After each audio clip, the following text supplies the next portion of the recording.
Dear viewers, dear brothers and sisters, welcome to my channel, yours simply Leah. Assalamu alaikum wa rahmatullahi wa barakatuhu. Juice 26 ham meme சுருக்கம் கேட்கலாம். தமிழில் விளக்கம்.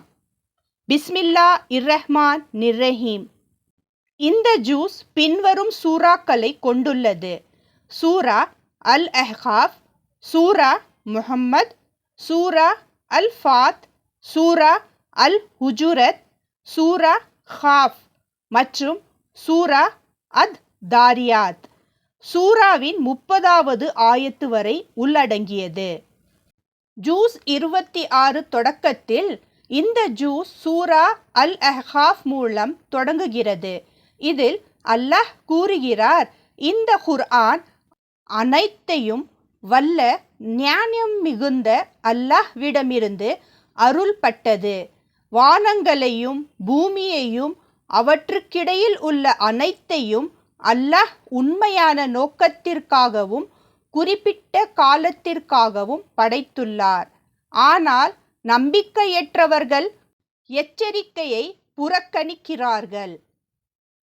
அல்லாஹ் வாக்குறுதி அளிக்கிறார், எங்கள் இறைவன் அல்லாஹ் என்று கூறி அதில் உறுதியாக நிற்கும் மக்களுக்கு பயமோ கவலையோ இருக்காது. அவர்கள் சொர்க்கத்தில் என்றென்றும் வாழ்வார்கள். இது அவர்கள் செய்த நன்மைக்கான பலனாகும். அல்லாஹ் மனிதர்களுக்கு பெற்றோரிடம் நன்றாக நடக்க கட்டளை இடுகிறார். தாயார் பெரும் கஷ்டத்துடன் குழந்தையை கருவுற்று பெற்றெடுக்கிறார் என்பதை நினைவூட்டுகிறார். நல்ல வாழ்க்கை வாழ்ந்து அல்லாஹ்வுக்கு நன்றி செலுத்துபவர்களின் நற்செயல்களை அல்லாஹ் ஏற்றுக்கொள்வார். ஆனால் பெற்றோருக்கு எதிராக நடக்கும் மக்களை அல்லாஹ் தண்டிப்பார். பின்னர் நபி ஹூத் அவர்களின் சம்பவம் கூறப்படுகிறது. அவருடைய மக்களான அஹ்காஃப் பகுதியில் இருந்தவர்கள் ஒரு மேகம் மலை கொண்டு வரும் என்று நினைத்தனர். ஆனால் அது அவர்களுக்கு கடுமையான தண்டனையை கொண்டு வந்தது. அதன் பின் சில ஜின்கள் நபி ஸல்லல்லாஹு அலைஹி வஸல்லம் அவர்கள் குர்ஆன் ஓதுவதை கேட்டு அதை தங்கள் மக்களிடம் எடுத்துச் சென்றதாக அல்லாஹ் குறிப்பிடுகிறார். இந்த சூறாவின் இறுதியில் நியாயத் தீர்ப்பு நாளில் இந்த உலக வாழ்க்கை ஒரு நாளில் சிறிய பகுதி போல தோன்றும் என்று கூறப்படுகிறது. சூரா முஹம்மத். இந்த சூறாவில் அல்லாஹ் கூறுகிறார், அல்லாஹ்வின் பாதையை மறுக்கும் மக்களின் செயல்களை அல்லாஹ் வீணாக்குவான்.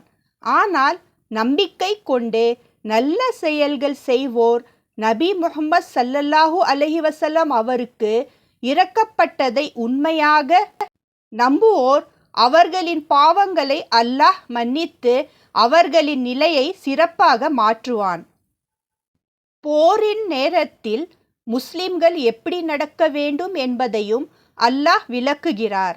அல்லாஹ்வின் பாதையில் உயிர் நீத்தவர்களின் செயல்களை அல்லாஹ் ஒருபோதும் வீணாக்க மாட்டான். அவர்களை சொர்க்கத்தில் சேர்ப்பான். அல்லாஹ் கூறுகிறார், நீங்கள் அல்லாஹ்வின் காரியத்திற்கு உதவினால் அல்லாஹ் உங்களுக்கு உதவி செய்து உங்கள் நிலையை உறுதியாக்குவான். 15வது ஆயத்தில் சொர்க்கத்தின் அழகு விவரிக்கப்படுகிறது. அதில் தண்ணீர் நதிகள், பால் நதிகள், சுவையான பான நதிகள், தூய தேன் நதிகள் உள்ளன. எல்லா வகை பழங்களும் இறைவனிடமிருந்து மன்னிப்பும் கிடைக்கும். நேரான வழியை அறிந்த பிறகும் மறுப்பவர்களை ஷைத்தான் தவறாக வழிநடத்துகிறான். அவர்கள் அல்லாஹ்வை கோபப்படுத்தும் காரியங்களை செய்வதால் அவர்களின் செயல்கள் வீணாகிவிடும். இந்த சூரா இறுதியில் அல்லாஹ் கூறுகிறார், அல்லாஹ்வின் பாதையில் செலவிட அழைக்கப்பட்ட போது சிலர் கஞ்சத்தனம் காட்டுகிறார்கள். ஆனால் கஞ்சத்தனம் காட்டுபவர்கள் தங்களுக்கே தீங்கு செய்கிறார்கள். அல்லாஹ் தேவையற்றவன், மனிதர்களே அவனை தேவைப்படுகிறார்கள். நீங்கள் விலகினால் அல்லாஹ் உங்களை மாற்றி வேறு மக்களை கொண்டு வருவான். சூரா அல் ஃபாத். இந்த சூறாவில் ஹுதைபியா உடன்படிக்கை முஸ்லிம்களுக்கு பெரிய வெற்றி ஆனது என்று கூறப்படுகிறது. அல்லாஹ் கூறுகிறார், நபி ஸல்லல்லாஹு அலைஹி வஸல்லம் அவருக்கு விசுவாசம் அளித்தவர்கள் உண்மையில் அல்லாஹ்வுக்கே விசுவாசம் அளித்தவர்கள் ஆவார். அந்த உறுதியை மீறுபவர்கள் தங்களுக்கே தீங்கு செய்கிறார்கள். மரத்தின் கீழ் நபி ஸல்லல்லாஹு அலைஹி வஸல்லம் அவர்கள் விசுவாசம் அளித்த நம்பிக்கையாளர்களை அல்லாஹ் மிகவும் மகிழ்ச்சியுடன் ஏற்றுக்கொண்டான். அவர்களின் இதயங்களை அறிந்ததால் அவர்களுக்கு அமைதியையும் பின்னர் பல வெற்றிகளையும் அளித்தான். பின்னர் அல்லாஹ் நபி ஸல்லல்லாஹு அலைஹி வஸல்லம் அவர்களுக்கு காட்டிய கனவு நிறைவேறியது. அவர்கள் பாதுகாப்பாக காபாவில் உம்ரா செய்ய நுழைந்தார்கள். இறுதி வசனத்தில் நபி முஹம்மது ஸல்லல்லாஹு அலைஹி வஸல்லம் அல்லாஹ்வின் தூதர், அவர்களுடன் இருப்பவர்கள் நம்பிக்கையற்றவர்களுக்கு கடுமையாகவும் தங்களுக்குள் கருணையுடனும் இருப்பார்கள் என்று கூறப்படுகிறது. சூரா அல் ஹுஜுரத். இந்த சூரா நல்ல ஒழுக்கமும் சமூக மரியாதையையும் பற்றி கற்றுக் கொடுக்கும் முக்கியமான போதனைகள். நபி ஸல்லல்லாஹு அலைஹி வஸல்லம் அவர்களின் முன்னிலையில் மரியாதையுடன் நடக்க வேண்டும். ஒரு தீயவர் செய்தி கொண்டு வந்தால் அதை சரிபார்க்க வேண்டும். முஸ்லிம்கள் சண்டை பிடித்தால் அவர்களுக்குள் சமாதானம் செய்ய வேண்டும். மற்றவர்களை கேலி செய்யக்கூடாது. அவமதிக்கும் பெயர்களால் அழைக்கப்படக்கூடாது. சந்தேகத்தை தவிர்க்க வேண்டும். மற்றவர்களை உளவு பார்க்க கூடாது. பின்பக்கம் பேசுவது கீபத் மிகப்பெரிய பாவம். அல்லாஹ் கூறுகிறார், மனிதர்களே, நாங்கள் உங்களை ஆண் பெண் இருவரிலிருந்தும் படைத்தோம். நீங்கள் ஒருவரை ஒருவர் அறிந்து கொள்ள மக்கள் மற்றும் இனங்களாக ஆக்கியோம். அல்லாஹ்வின் முன் மிகவும் மதிப்புக்குரியவர் தக்வா உடையவரே. சூரா ஹாஃப். இந்த சூறாவில் அல்லாஹ் இறந்த நிலத்துக்கு உயிர் அளிப்பதை எடுத்துக்காட்டாக கூறி மறு உயிர்ப்பு நிகழும் என்பதை விளக்குகிறார். முன்பு வாழ்ந்த பல மக்களை அல்லாஹ் அழித்ததை நினைவூட்டுகிறார். நூஹ் அலைஹிஸ்ஸலாம் அவர்களின் மக்களையும், சமூத், ஆத், ஃபிர்அவுன் மற்றும் அவரது மக்கள், லூத் அவர்களின் மக்கள். அல்லாஹ் கூறுகிறார், மனிதன் மனதில் நினைப்பதை கூட நாங்கள் அறிவோம்.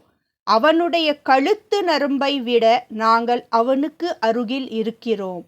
ஒவ்வொரு மனிதரின் செயல்களையும் பதிவு செய்ய 2 மலக்குகள் இருக்கிறார்கள். நியாயத்தீர்ப்பு நாளில் பிடிவாதமான மறுப்பாளர்கள் நரகத்தில் எறியப்படுவார்கள். ஆனால் தக்வா உடையவர்கள் சொர்க்கத்திற்கு அழைக்கப்படுவார்கள். சூரா அத்-தாரியாத் 30வது ஆயத்து வரை. இந்த சூறாவில் கியாமத் நாள் உறுதி என்று கூறப்படுகிறது. ஒவ்வொரு மனிதரும் செய்த நல்லதும் கெட்டதும் எல்லாவற்றுக்கும் பலன் பெறுவார்கள். நம்பிக்கை உள்ளவர்களின் பண்புகள். இரவில் குறைவாக தூங்கி அல்லாஹ்வை வழிபடுவார்கள். அதிகாலை நேரத்தில் மன்னிப்பு கேட்பார்கள். தங்கள் செல்வத்தை ஏழைகளுக்கும் உதவி தேவைப்படுவோருக்கும் செலவிடுவார்கள். பின்னர் நபி இப்ராஹிம் அலைஹிஸ்ஸலாம் அவர்களின் விருந்தோம்பல் சம்பவம் கூறப்படுகிறது. அவர்களிடம் வந்தவர்கள் மலக்குகள் என்று தெரிய வந்தது. அவர்கள் முதுமை வயதில் அவருக்கு ஒரு மகன் இஸ்ஹாக் பிறக்கும் நல்ல செய்தியை தெரிவித்தார்கள். குர்ஆன் ஜூஸ் 26 முடிவு. லைக், ஷேர் செய்யவும்.